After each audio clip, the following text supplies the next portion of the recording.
गलती जानने वाले की है भाई, वो जवाब त्यागी कहाँ जा रहे हैं? त्यागी साहब जी। हमारे माननीय प्रधानमंत्री तो बगैर बताए पाकिस्तान बिरयानी खाने चले जाते वीडियो के हैं, सामने हम तो थे उसमें ना। भी सवाल नहीं करते। नहीं, वीडियो में थे। एक बात, कहीं राहुल गांधी की कोई बैंकॉक की वीडियो हो देश को दिखा दो, देश मान लेगा क्या कर रहे हैं। दूसरी बात, बारे पंडित हंस भी रहे हैं, बता भी नहीं रहे हैं, दिखा भी नहीं रहे, कैसे हम अपोजिशन में चाहता है उनको कंप्लीट करने दीजिए। हाँ बोलिए। तो थोड़ा हमें भी बोलने दें। बोलिए ना, आप हमें भी बोलने दें त्यागी साहब। और दूसरी बात, हम तो चाहते हैं कि वो सब संस्थाएं जिन्होंने संविधान को जमीन पर उतारने के लिए निष्ठा के साथ काम करने का दिया है। त्यागी साहब, आप तो मुख्य चुनाव आयुक्त के लिए भी एक और कानून लिया है कि इनके खिलाफ एफआईआर भी नहीं हो सकती, उनको भी उससे बाहर कर देते हैं। ये जो आरएसएस जो संस्था है, जिसने जब से उसका इस देश आजाद हुआ तब से संविधान का विरोध करते रहे, आज वो लोग भी संविधान की दुहाई देते हैं। अखिलेश जी, मैं टोक रहा हूं, आपको बीच में रोक रहा हूं, लगता है एक सेकंड के लिए रोक रहा हूं। आज सब लोग संविधान की बात करते हैं। अखिलेश जी बहुत वरिष्ठ नेता हैं, पढ़े लिखे व्यक्ति हैं, संविधान कानून सब जानते हैं। आप लंबे अरसे से आप राजनीतिक जीवन में भी हैं, सामाजिक जीवन में भी हैं। आपको लग रहा है कि अगर संघ, बीजेपी, मोदी, अमित शाह, योगी आदित्यनाथ या बीजेपी का कोई भी नेता कुछ भी करता है तो आप लोगों को भी ये सर्टिफिकेट मिल जाता है कि आप लोग भी वही करेंगे? अगर बीजेपी संविधान को खत्म कर रही है, अगर संघ संविधान को खत्म कर रहा है, अगर शिवम त्यागी संविधान को खत्म कर रहे हैं, तो आप संविधान से दूरी बनाएंगे? आप संवैधानिक कार्यक्रमों में नहीं जाएंगे? यही आपका पक्ष है, यही विपक्ष है? नहीं झा साहब, हम लोग भारत के संविधान में आस्था और निष्ठा रखने वाले व्यक्ति हैं। ये समाजवादी लोग संविधान को ही अपनी आत्मा मान के सामाजिक जीवन में काम करते हैं। सब चीजें उनके अपने कहाँ कार्यक्रम रहे होंगे, क्यों गए होंगे, लेकिन बेहतर रहता कि सब लोग इस तरीके के कार्यक्रम में रहते। लेकिन अगर उनकी कोई व्यस्तता थी तो उसमें जो है खड़गे साहब पहुंच गए। आपको लग रहा है कि अखिलेश यादव अगर अभी एलओपी होते तो उनकी कोई उपराष्ट्रपति के शपथ ग्रहण कार्यक्रम, एलओपी होने के नाते कह रहा हूं मैं रिपीट कर रहा हूं फिर से, एलओपी होने के नाते, कि उनका कोई ऐसा कार्यक्रम या कोई ऐसी मजबूरी हो सकती थी कि वो उस कार्यक्रम में ना जाएं? अगर निजी कोई मजबूरी है तो ठीक है, छोड़ दिया जा सकता है, लेकिन कितनी बार आप भाई 26 जनवरी के कार्यक्रम में नहीं जाते हैं, आप 15 अगस्त के कार्यक्रम में नहीं जाते हैं, आप सीजेआई के कार्यक्रम में नहीं जाते हैं? अरे पेट खराब या सर में दर्द कितनी बार होता है अखिलेश यादव जी? जब एग्जाम होता है। नहीं, ये तो जवाब झा साहब कांग्रेस के नेता ही उस पर सटीक टिप्पणी कर सकते हैं, क्योंकि उनके दल का मामला है। लेकिन सभी राजनीतिक दल के लोग रहे तो अच्छा लगता है, लेकिन अगर कहीं कोई व्यक्तिगत इस तरीके का कोई एंगेजमेंट रहे तो उस पर कांग्रेस के जगदीश जी जरूर आपको सही जवाब देंगे। सुब्रास्ता, क्या मोदी से इतनी नफरत है, बीजेपी और संघ से इतनी नफरत है, इसलिए संविधान हाथ में लेकर घूमते हैं राहुल गांधी, लेकिन संवैधानिक कार्यक्रम या राष्ट्रीय कार्यक्रम या राष्ट्रीय पर्व जो है उससे वो दूरी बनाते हैं, क्योंकि उनको मोदी के सामने नहीं आना है, उनको संघ या बीजेपी शासित प्रदेश या देश के किसी कार्यक्रम में नहीं आना है। और उनकी अगर कोई मजबूरी है तो क्या बीजेपी माहौल बनाकर इससे कुछ हासिल कर लेगी? देखिए विद्यानाथ जी, जो राजनीति राहुल गांधी के गायब रहने से हो रही है, वो राजनीति होनी चाहिए या नहीं होनी चाहिए, वो एक अलग विषय हो सकता है। लेकिन मुझे ऐसा लगता है कि बतौर नेता प्रतिपक्ष अगर वो बाहर जा रहे हैं और ऐसे मौकों पर बाहर जा रहे हैं जहां पर संवैधानिक रूप से हम कुछ ऐसे माइलस्टोन्स को देश भर में सेलिब्रेट कर रहे हैं, तो मुझे ऐसा लगता है कि बतौर लीडर ऑफ ऑपोजिशन उनको देश को बता देना चाहिए, एक ट्वीट ही कर दे कि भाई आज ये ऐतिहासिक दिवस है। मैं आज पर्सनल कारण ही अगर वो बताएं, निजी कारण ही अगर वो बताएं, लेकिन ठीक है, कुछ निजी पर्सनल भी होता है सुब्रास्ता जी, कुछ पर्सनल भी होगा, नहीं बताना चाह रहे हैं। आपको लग रहा है कि उपराष्ट्रपति के कार्यक्रम में वो नहीं गए? पर्सनल कारण यह है कि मैं नहीं रह सर में दर्द हो गया होगा, क्या पता। जी बिल्कुल, मैं बार बार कह रही हूँ विद्यानाथ जी, जरूरी नहीं है कि वो पर्सनल कारण बताएं, लेकिन यह तो बताएं कि आज मैं गैर मौजूद रहूंगा। आप देखिए, इससे छवि जो बनती है वो एक गैर जिम्मेदार विपक्ष की छवि बनती है। आज यहाँ पर कांग्रेस के प्रवक्ता ही बैठे हैं, जगदीश शर्मा जी, कितना भी डिफेंड कर ले इस चीज को, इस बात को डिफेंड नहीं किया जा सकता कि उपराष्ट्रपति के चुनाव में आप लोगों ने जिस कैंडिडेट को आगे किया, उस कैंडिडेट को बीआरएस तक का वोट नहीं मिला। तो ये आपकी राजनीति कह तो रहे हैं वो कि वोट चोरी है। कह रहे हैं जगदीश शर्मा की वोट चोरी है। आप लोगों ने पहले सांसद बनने के लिए, बीजेपी ने और एनडीए ने पहले सांसद बनने के लिए वोट चोरी की, बाद में उपराष्ट्रपति बनाने के लिए वोट चोरी की। अब किसी के घर से कुछ चला जा रहा है और वो कह रहा है कि चोरी हो जा रहा है, तो पहरेदारी बिठानी चाहिए। अब पहरेदारी नहीं हो रही है, सुब्रास्ता करे क्या? लेकिन सवाल यह है कि इससे कोई संवैधानिक कार्यक्रम, संवैधानिक विश्वास, फेथ जो आपका है, उससे आप अलग कैसे हो सकते हैं? क्या ये एक वजह हो सकती है? देखिए विद्यानाथ जी, इसी बात से, जो बात आप कह रहे हैं, इन्हीं बातों से आज देश में, आज राजनीति में राहुल गांधी की विदेश यात्राएं, लंबे समय तक करने वाली विदेश यात्राएं आलोचना का विषय सिर्फ इसी वजह से होती हैं। देखिए 3 स्तरों पर इनकी आलोचना की जा सकती है। राजनीतिक जवाबदेही का सवाल तो है ही, अब उसमें आप कुछ भी लाग लपेट करके आप बोल सकते हैं कि भाई वोट चोरी हो गई। तो वोट चोरी अगर हो रही है तो आप इंश्योर कीजिए ना, पहरेदार की तरह खड़े रहिए कि वोट चोरी ना हो। पारदर्शिता का भी प्रश्न है, समय के चयन का भी प्रश्न है। पारदर्शिता के लिए मैं बार बार कह रही हूँ, आप निजी कारणों से बिल्कुल बाहर जा सकते हैं, पर इतनी पारदर्शिता तो होनी चाहिए कि आप बता दें कि कुछ निजी कारण है जिस वजह से मैं बाहर जा रहा हूँ। मैं सार्वजनिक नहीं करना चाहता, लेकिन देश के प्रति, संविधान के प्रति जो कमिटमेंट्स है, मैं उसको इन तरीकों से निभाऊंगा। 20 सेकंड आप कुछ कहना चाह रहे हैं? समय का चयन भी बहुत इंपॉर्टेंट हो जाता है। आप देखिए, कोई भी इंपॉर्टेंट बिल पे डिस्कशन हो, कोई भी इंपॉर्टेंट डिसीजंस लिए जा रहे हो, या देश में कोई बहुत ऐसा आंदोलन चल रहा हो, राहुल गांधी जी गायब रहते हैं। ठीक है मैम। तो ऐसे सिचुएशन में एक नैरेटिव जो बिल्ड होता है, उस नैरेटिव को बिल्ड होने में हवा तो वही दे रहे हैं। ठीक है शिवम, आप कुछ कहना चाह रहे हैं? 20 सेकंड मैं आपको दे रहा हूं, लेकिन एक सवाल जोड़ दे रहा हूं, थोड़ा जल्दी अपना जवाब कंप्लीट कीजिएगा, क्योंकि बाकी मेहमान रह गए, उनके पास भी जाना है। कि अगर राहुल गांधी ऐसा कर रहे हैं कि एक हाथ में संविधान लेकर चल रहे हैं, दूसरी तरफ संवैधानिक कार्यक्रम से, राष्ट्रीय कार्यक्रम से, राष्ट्रीय पर्व से वो दूर खुद को रख रहे हैं, तो नुकसान तो उन्हीं का होगा।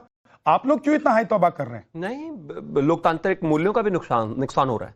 इस देश का लीडर ऑफ ऑपोजिशन अगर हर इंपॉर्टेंट दिन पर यहां नहीं होगा, तो जाहिर है वो आने वाले समय के लिए क्या परिपाटी स्टैब्लिश कर रहे हैं, वो आने वाले समय के लिए लोगों के लिए क्या स्टैंडर्ड सेट कर रहे हैं, वो आने वाले लीडर ऑफ ऑपोजिशन के लिए क्या स्टैंडर्ड सेट कर रहे हैं। और एक और चीज, वो किसी देश के विजिटर हो सकते हैं, काम कर रहे हैं राहुल गांधी, नागरिक वो हिंदुस्तान के, उनका बर्ताव ऐसा है जैसे वो हिंदुस्तान में विजिट करने आते हो और परमानेंट रेजिडेंसी कहीं और की हो उनकी।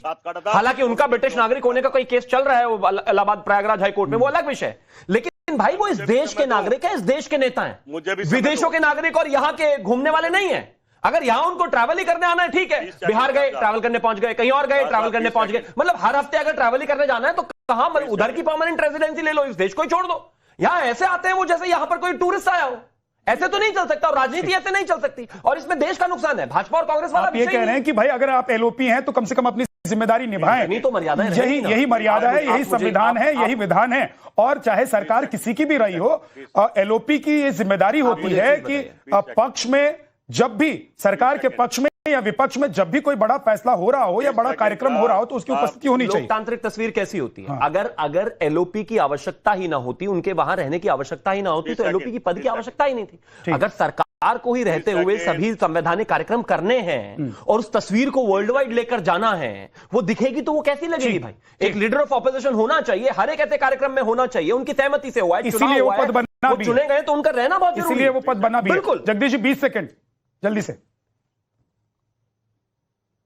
20 सेकंड। लेकिन अगर प्रधानमंत्री झा साहब या एलओपी की बात कर रहे हैं, एलओपी की बात कहां मानते हैं? ये तो सारे कानून बिना एलओपी के थप्पा मार के कर ले। तब राहुल गांधी से जब 20 साल बाद पूछा जाएगा कि जब लोकतंत्र संविधान लुट रहा था आप क्या कर रहे थे, तो राहुल गांधी कहेगा मैं चोरों डकैतों के साथ नहीं था, उनका विरोध कर रहा था। वो क्या कहेंगे कि मलेशिया में था, जो भविष्य वहीं से रोक रहे थे?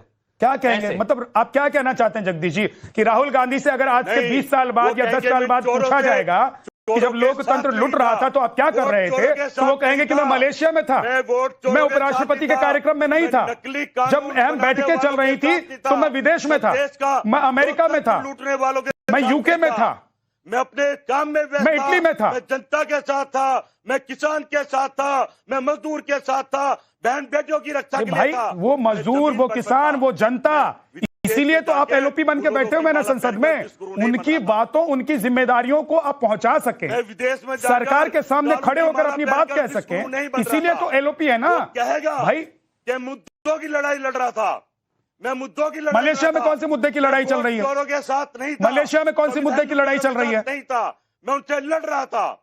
जगदीश भाई, मलेशिया में कौन से मुद्दे की लड़ाई चल रही है बताइए देश को। प्रधानमंत्री क्यों जाते हैं 3-3 दिन बाद? बताइए अमेरिका में कौन से मुद्दे की लड़ाई चल रही है देश के लिए, जिसमें एलओपी का होना जरूरी है? भारत चल रहा था, चल देते हैं। प्रधानमंत्री से पूछो। और अमेरिका जाकर भी क्या वो इंडियन कॉकस से जाकर मिलते हैं? जाते बिना बताए बिरयानी खाने। जगदीश जी, मैं एक बात बोलता हूँ आपको, नहीं पूछ सकते जगदीश भाई, मैं आपको जगदीश जी एक चीज मैं आपको बोलता हूँ बहुत क्लियरली, जगदीश जी एक बात सुन लीजिए बहुत क्लियरली, सिर्फ इधर उधर की बात मत कीजिए। आप लोगों का कारवा लुटा हुआ है और आप लोगों को चाहिए कि मुद्दे पर सवाल जब आपसे हो तो उसका जवाब आप सही से दें। राहुल गांधी के साथ साथ इस वक्त जब आप कांग्रेस के नेता होने के नाते बोल रहे हैं तो पूरा देश आपको सुन रहा होगा और जिम्मेदारी से आप भाग नहीं सकते हैं। प्रेम कुमार जी, कुछ नहीं है। अरविंद जी, मैं आपके पास आ रहा हूं। ठीक है, ओके। अपने इनको दे के मारा था। आप अगर आपकी विचारधारा सोच ऐसी रही तो सर मुझे लग रहा है कि 20 साल और बीजेपी इस देश में सत्ता में रहेगी। बदल लीजिए, अच्छा होगा। प्रेम कुमार जी, सर क्या राहुल गांधी गैर जिम्मेदार एलओपी हैं? और अगर जिम्मेदार एलओपी हैं वो, तो ऐसे महत्वपूर्ण कार्यक्रम, ऐसे महत्वपूर्ण मीटिंग्स और जब संसद का कोई महत्वपूर्ण सत्र चल रहा होता है तो वो क्यों गायब हो जाते हैं?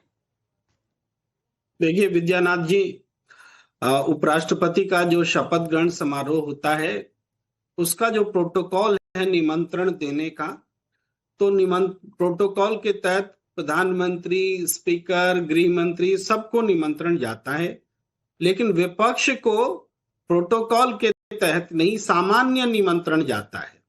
इसलिए प्रोटोकॉल के तहत उनकी उपस्थिति को अनिवार्य नहीं कह सकते। हाँ, ट्रेडिशनल परंपरा के हिसाब से आप अपेक्षा रखते हैं कि उनको मौजूद होना चाहिए। तो इसमें हम देखते हैं कि राहुल गांधी वहां नहीं गए तो कोई संवैधानिक इस परंपरा का उल्लंघन जरूर हुआ, कोई सिद्धांत का उल्लंघन नहीं हुआ, कोई प्रोटोकॉल नहीं टूटा। ये बात उल्लेखनीय है कि राहुल गांधी परंपरा में विश्वास नहीं रखते हैं। जब मजबूर होंगे, जब जरूरी होगी, जब कानूनी तौर पर, संवैधानिक तौर पर वो मजबूर होंगे कि उस कार्यक्रम में जाना है, ये करना है, तो ही करेंगे वो। आप इसका जो भी मतलब निकालिए, लेकिन कांग्रेस ने कहा है कि ये बायकॉट नहीं है। कांग्रेस ने बायकॉट नहीं किया है, बल्कि वहां मल्लिकार्जुन खड़गे जी की उपस्थिति के बारे में पवन जी का बयान भी आपने दिखाया। तो जब बायकॉट नहीं है तो फिर संविधान का अपमान भी नहीं है। हाँ, कोई वजह रही होगी, वो नहीं गए होंगे। वही बीच की जो वजह है, क्या वो कांग्रेस पार्टी नहीं बता सकती है? वो इतना पर्सनल है और बार बार ये चीजें क्यों होती है? देखिए, आप कह रहे हैं कि ठीक है इस कार्यक्रम में वो नहीं पहुंचे, और मैंने पहले कहा कि हो सकता है कई बार सुबह उठते हैं, सर में दर्द होता है, तबीयत ठीक नहीं होती है, हम नहीं जाते हैं, ऑफिस नहीं आते हैं, काम पर नहीं जाते हैं, किसी से मिलना है वो मीटिंग छूट जाती है। लेकिन जब आप एलओपी बनकर बैठे हुए हैं संसद में, तो सर दर्द होते हुए भी आपको गोली खाकर, बीमार होते हुए भी आपको दवाई लेकर, और 10 जरूरी काम छोड़कर आपको एक काम करना होता है संसद का, क्योंकि जनता ने आपको संसद में इसलिए भेजा है ताकि आप जनता का काम कर सके। प्रेम कुमार जी, विद्यानाथ जी, क्या इसी तरीके से आप प्रधानमंत्री नरेंद्र मोदी जी से पूछते हैं जब वो देश में रहते हुए सदन में नहीं जाते हैं? उनका तो दायित्व है, लेकिन सदन में नहीं रहते हैं, देश में विभिन्न कार्यक्रमों में रहते हैं, लेकिन नहीं जाते हैं और आप सवाल नहीं पूछ पाते। ये है, आप विपक्ष से आप मुझे एक चीज बताइए प्रेम जी, आप वरिष्ठ पत्रकार हैं, और मुझे आप एक चीज बता दीजिए कि एक प्रधानमंत्री का नाम बताइए। आवाज आपकी धीमी हो जा रही, नहीं सुनाई दे रही। एक प्रधानमंत्री का नाम बताइए प्रेम कुमार जी, जो प्रधानमंत्री जब सदन चल रहा हो तो हर दिन सदन में पहुंचता हो, और प्रधानमंत्री नरेंद्र मोदी ने किसी भी एक परंपरा या संवैधानिक, जो आपने कहा ना कि राहुल गांधी ने परंपरा को तोड़ दिया है, प्रधानमंत्री ने परंपरा को तोड़ दिया हो, प्रधानमंत्री ऐसे किसी मीटिंग में और ऐसे किसी वोटिंग डेज पर नहीं पहुंचे हो जहां उनका होना जरूरी नहीं है, और बाकी सारे प्रधानमंत्री जो अब तक देश के रहे हैं वो एवरीडे, हर दिन जब संसद का सत्र चलता है तो वहां पर मौजूद रहे। देखिए विद्यानाथ जी, संसद चलते हुए प्रधानमंत्री जी का संसद से बाहर बयान देना, किसी भी प्रधानमंत्री जी का ये परंपरा के खिलाफ माना जाता देखिए, है। संसद चल रहा है तो सदन में फिर आप बगल मंत्री के लिए भी प्रेम सर ये बात मंत्री फिर के लिए इसका भी। मतलब देखिए, या तो लेकिन आप ऐसे- कुतर्क करेंगे, तर्क नहीं है, और फिर एक सवाल मैं पूछूंगा तो आप दूसरे सवाल पे चले जाएंगे, दूसरे जवाब पे चले जाएंगे। ये एक अलग मुद्दा है कि संसद का सत्र चलते हुए संसद में बैठा हुआ व्यक्ति संसद से अपनी बात कहेगा, या कि संसद परिसर से अपनी बात कहेगा, या बाहर मीडिया बुलाकर अपनी बात कहेगा। ये एक अलग मुद्दा है, इस पर अलग से बात कर लेंगे। लेकिन मैंने पूछा, अलग मुद्दा नहीं, मुद्दा यह है कि केवल अपोजिशन से सवाल होगा और सत्ता पक्ष से नहीं होगा। मुद्दा यहाँ है, इसलिए मैंने उदाहरण दिया प्रधानमंत्री जी का। ऐसा नहीं है राहुल गांधी नहीं पहुंचे तो सवाल है, लेकिन प्रधानमंत्री जी सदन से बाहर मान रहे हैं कि कोई सवाल नहीं। राहुल गांधी ने अपनी जिम्मेदारी पूरी नहीं की है? आप मान रहे हैं कि राहुल गांधी संविधान हाथ में लेकर चलते हैं और संविधान की बातें करते हैं, उनकी स्पीच में ही सिर्फ संविधान है, उनके भाषणों में संविधान है? कि संवैधानिक बाध्यता ही नहीं है कि राहुल गांधी की वहां मौजूद, मतलब जहां बाध्यता होगी राहुल गांधी वहीं होंगे, जहां कुर्सी दिखेगी कांग्रेस वहीं खड़ी होगी, वहीं लड़ाई लड़ेगी। संवैधानिक जहां संवैधानिक मजबूरी होगी वहीं पर राहुल गांधी या कांग्रेस पार्टी होगी। आप ये कह रहे हैं? संविधान का सम्मान टूटने का प्रश्न कहां से आ गया अगर संवैधानिक बाध्यता नहीं है तो? बहुत जल्दी से शुभ। अच्छा वैद्यनाथ जी, एक चीज बताइए मुझे, मैं इस डिबेट में अगर प्रेम जी मेरे बड़े भाई हैं उनको तू बोल दूं तो कोई संवैधानिक दायरा टूटता है क्या? कोई रिटर्न रूल? नैतिक दायरा टूटेगा अगर आप नैतिकता में विश्वास नहीं रखते हैं तो आपका दायरा परंपरा ही है ना, बस सिर्फ नैतिकता ही है ना, सिर्फ रिटर्न रूल तो नहीं है। लेकिन फिर भी कोई डिबेट में तो कह ही रहे ना कि भाई वो परंपरा को फॉलो नहीं करते हैं, वो संविधान में जहां पर मजबूरी होती है। तो मतलब यहां मैं अगर परंपरा को फॉलो ना करूं तो मैं गलत नहीं हूं? मैं किसी को तू कह सकता हूं, किसी को गाली दे सकता हूं, अपशब्द निकाल सकता हूं, कुछ भी कहा जा सकता है। परंपराओं पे ही तो सारी बात चल रही है। अपने पिता के पैर छूने, उनको नमस्कार करना है, उनका सम्मान करना है, उनको आदर करना है, ये परंपरा है, ये सम्मान है। इसका कोई संवैधानिक दायरा नहीं है, इसका कोई रिटर्न रूल तो है नहीं, इसका कोई रिटर्न रूल है नहीं। सामाजिक जीवन में आदमी की भाषा अच्छी होनी चाहिए, ये परंपरा है, कोई रिटर्न रूल तो है नहीं। मैं प्रेम जी के साथ सम्मानित भाषा से पेश आऊं, ये परंपरा है, कोई रूल तो है नहीं। मतलब रूल तो कुछ भी नहीं है तो क्या कुछ भी नहीं करोगे क्या? गजब बात हो गई भाई। कह रहे नहीं ये राहुल गांधी का संसद में वाइस प्रेसिडेंट की शपथ में ना आना, ये कोई मतलब संवैधानिक दायरा नहीं टूटा, परंपरा है, परंपरा ही महत्वपूर्ण है। 100 में से 99 जो रूल्स हैं वो तो अनसेड ही है, वो कोई लिखे थोड़ी ना है, कोई परंपरा है वो लिखे थोड़ी ना। आदरणीय प्रधानमंत्री जी देश में जितने भी नेताओं से मिलते हैं हाथ जोड़ के मिलते हैं, वापस जो अभिवादन स्वीकार करते हैं वो भी हाथ जोड़ के मिलते हैं। ये तो सब परंपरा ही तो है, वो भारत ये कोई संवैधानिक मजबूरी नहीं है, कोई रिटर्न रूल नहीं है। इसका क्या मतलब हुआ? कोई अपमान नहीं किया है, कोई ऐसा प्रोटोकॉल नहीं था। मैं भी यही कह रहा हूं, मैं गाली देकर आपको कोई प्रोटोकॉल नहीं तोड़ूंगा, लेकिन वो परंपरा है, नहीं देनी है मुझे आपसे सम्मान से पेश आना है और आना ही चाहिए हर किसी को। सर मैं एक बात कहता हूं, गया मैं मिथिला से आता हूं, मैं बिहार से आता हूं, और वहां आप लोग जानते होंगे कि परंपरा क्या मायने रखता है। हालांकि पूरे देश में है लेकिन हमारे यहां थोड़ा ज्यादा है, मैं हमेशा कहता भी हूं। लेकिन हम लोग पारंपरिक चीजों के लिए, परंपरा के लिए अपना बहुत कुछ दांव पर लगाते हैं, और ये देश तो संस्कृति और परंपरा को बचाए रखने के लिए ही पूरा संघर्ष चल रहा है कि हमारी परंपरा और हमारी संस्कृति, हमारा सब कुछ कैसे बचा रहे। अगर मैं प्रेम जी आपकी जगह तू कहकर आपको संबोधित करूं, आपको अच्छा लगेगा? नहीं अच्छा लगेगा, और मेरे संस्कार दिख जाएंगे। तो ये सिंपल सी बात है कि एक नैतिकता है, परंपरा है, और दूसरा आपकी मजबूरी है। आप ये कह रहे हैं कि राहुल गांधी जहां मजबूर है वहां करते हैं। सुब्राता कुछ कहना चाह रही है, लेकिन एक करके, अब बहुत वक्त बचा नहीं है और अरविंद जी के पास जा नहीं पाया। सिर्फ एक लाइन। जी सर, जी सर, जी सर। कि देखिए जब राहुल गांधी जी को गणतंत्र दिवस परेड में नेता प्रतिपक्ष रहते हुए बुलाया जाता है और सामने कुर्सी नहीं दी जाती है, तब भी परंपरा। आप सवाल उठाइए ना। For more of such videos, do like, share and subscribe to ET Now Swadesh.